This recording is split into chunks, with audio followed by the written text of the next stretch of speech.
Nag-record ako ng unboxing ng mga Club de Nuit ng Armaf, yung iba-ibang bote nila.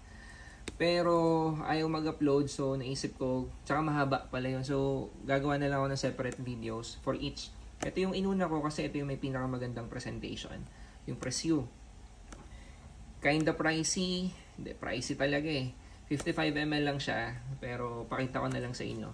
So ito, open na kasi may pinipilas dyan na part. So binubuksan yan. Ito hindi masyadong mabigyan ng justice yung itsura eh. Pero maganda rin siya. Goma. Hindi ako ganun ka-particular sa mga packaging. Gusto ko lang yung napoprotektahan yung bote. Pero parang deserve nito maipakita yung presentation. May goma siya. Tapos yan, may nakahook. Doon. Tatlo yan. May logo ng Armaf. Goma to na matte. Ay, nakabaliktad pala yung balik ko. So, balik natin para maka-appreciate nyo. Plastic. Hard plastic. Teka.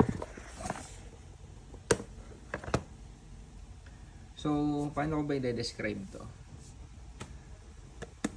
Hard plastic siya na yun.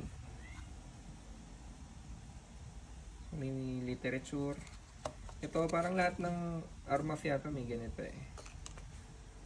Tignan niya kung anong klaseng pabango yung nasa loob.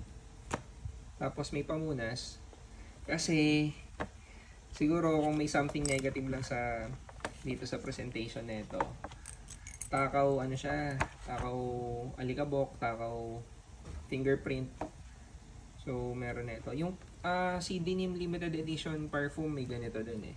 So siguro pampunas para sa mga ibang tawag sa inyo. Para sa mga balidoso. Kasi pero talaga, to be fair naman sa ating lahat, ang fingerprint magnet kasi talaga niya. Ang ganda talaga ng bote nito. Oh. Ang ano bang word? One word to describe. Sleek.